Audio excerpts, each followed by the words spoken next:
Today is all about toning and tightening your whole body, helping your posture, and improving your core strength with the use of Pilates. Now, this is a simple mat Pilates series, but I'm gonna do it with something special called the Pilates ring. I actually have a link below on how you can get a Pilates ring. It's a very inexpensive way to get a great Pilates mat workout, but adding some resistance to it. So Pilates is so beneficial for, like I mentioned, back pain, joint pain, and being able to feel stronger with your whole body, but paying attention to really how your body moves in space and has great carryover for posture and for the activities that you want to do, especially like playing golf, pickleball, lifting your kids, getting up and down from the floor. You can work on functional things that happen throughout your day by using Pilates-based exercise. It has a therapeutic approach, but also can boost your strength and flexibility in other ways. So we are gonna use the Pilates ring for some of my favorite exercises. We're gonna take this on you and you're gonna go on your back. You can do this on your bed too if you're getting up and down from the floor is difficult for you. But these types of exercises can be done for beginners too. That's why Pilates is great. Now I'm gonna take this ring, I'm putting it around the outside of my knees, and the pads here are gonna go on the outside of my knees. And we're just gonna start with some slow, deep breaths. So in Pilates, we wanna focus on breathing and control of your breath and your core. So we take an inhale first, and as you exhale, you wanna give a little pressure against that ring. So you're firing up the outer hips and tightening your core a little bit. We're gonna do a series of 10 of these. So inhale first, exhale, press into that ring, and think of drawing in through your lower belly and abdominals, hugging those in toward your spine. And you're just pausing and holding for a breath, so a second or two.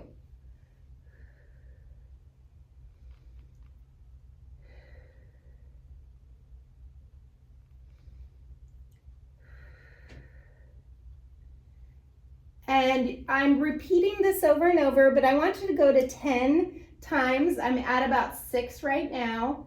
This is our first little warm-up series to get your glutes and your core engaged. Next, we're gonna take this into the same exercise, but you're gonna lift your bottom up into a little bridge.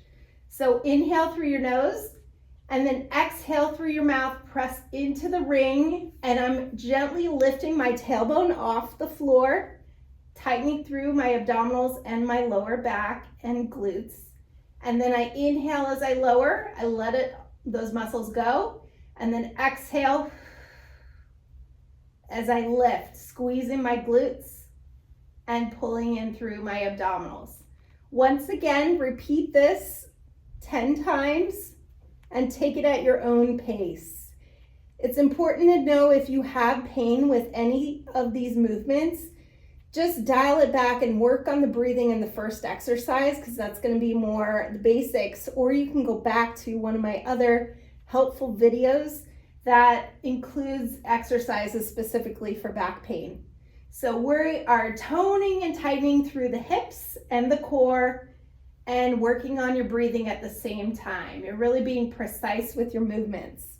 So once you hit 10 there, then you can stop and pause.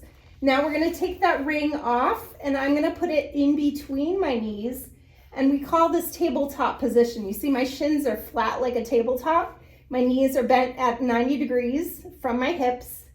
I'm gonna take an inhale, and then as I exhale, I'm gonna squeeze the ring here. Here's a little more difficult and challenging. You're gonna feel your inner thighs and your abdominals and even your pelvic floor muscles, those muscles that help support your bladder, your uterus, your rectum, and they're important for women to work on, especially over the age of 40. Modification for this, if this is too hard or you're getting any hip discomfort, you can do it with your knees down and you're squeezing and pulling in from there. Inhale first, and then exhale, squeeze.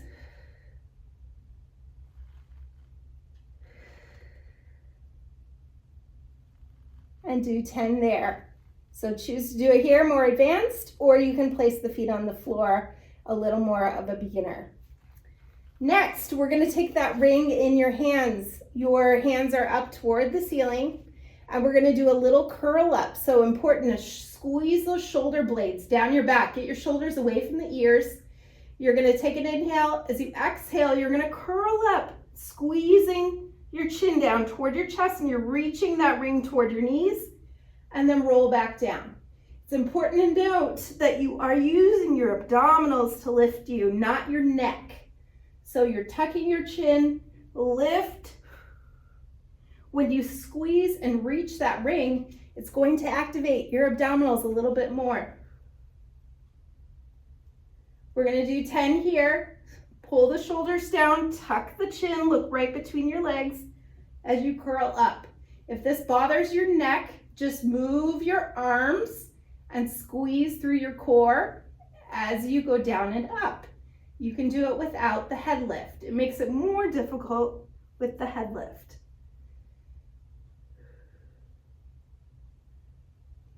Okay, next one, we keep those arms up toward the ceiling, nice and straight. Pull those shoulder blades down your back again. Let's lift those knees up. And now we're gonna do a curl up again here, reaching toward the shins. So here is the next level, a little more of an intermediate exercise. And if you want more advanced, you can extend out one leg.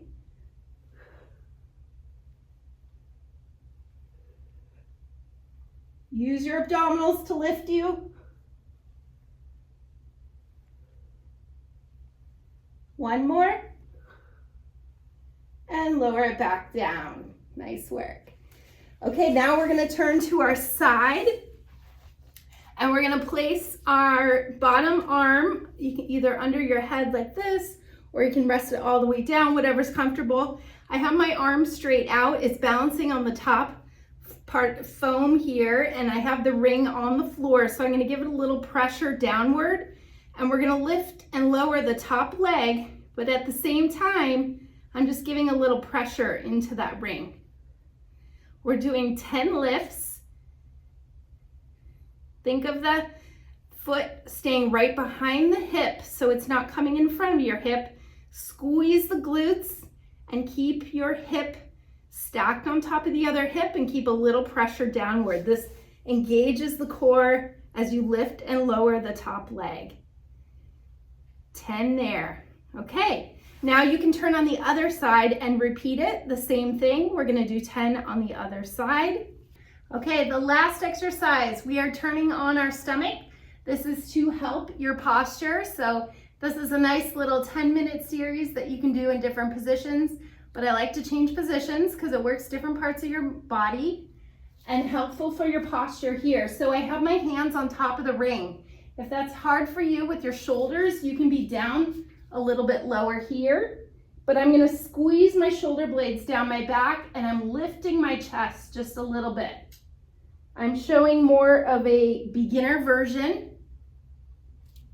And then a more advanced version, you're gonna have your arms higher on top of the ring. You're pressing down into the ring and you're lifting your chest a little bit.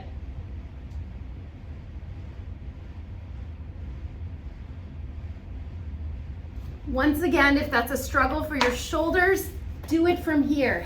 Squeeze your elbows down toward your body so you're not lifting overhead. Sometimes with rotator cuff issues or any shoulder problems, you want to stay close to your body. So squeeze the shoulder blades down, just lift the chest a little bit, tuck in through the core, and then lower back down. This is a good one to work on opening the chest and helping your posture muscles. And you'll repeat 10 of these. Last, we're gonna just turn over. Use the ring for a hamstring stretch, one of my favorites. So that ring goes right around your foot and you can press your leg into the floor and lift the leg with a straight leg. And if it doesn't go up that high, make sure you're keeping the knee straight. This is great for the hamstring. So your back is against the floor and you're just gently pulling, but not too much, just to where you start to feel that stretch behind your leg and behind your knee, and you'll hold there for about 20 to 30 seconds. And then you can repeat on each side. So that is a little 10-minute intro of what you can do with the Pilates Magic Circle. I love incorporating this into a strengthening and stretching routine. So many variations of what you can do with this, but it really helps to remind the muscles of your core to engage when you're going through some Pilates mat exercises, and can do some yoga type stretches as well. If you had trouble with any of these exercises, I would please invite you to go back to any of my other videos that talk about back pain or joint pain or some more general basic beginner level exercises. The Pilates ring can be used for beginners, but also more for advanced type exercises, which I showed a couple in this video. I hope that you learned something and you repeat this video again and do this little workout with me. If you haven't subscribed, please do. I release new videos every week and I'd love for you to join us. So enjoy your Pilates ring and have a great workout.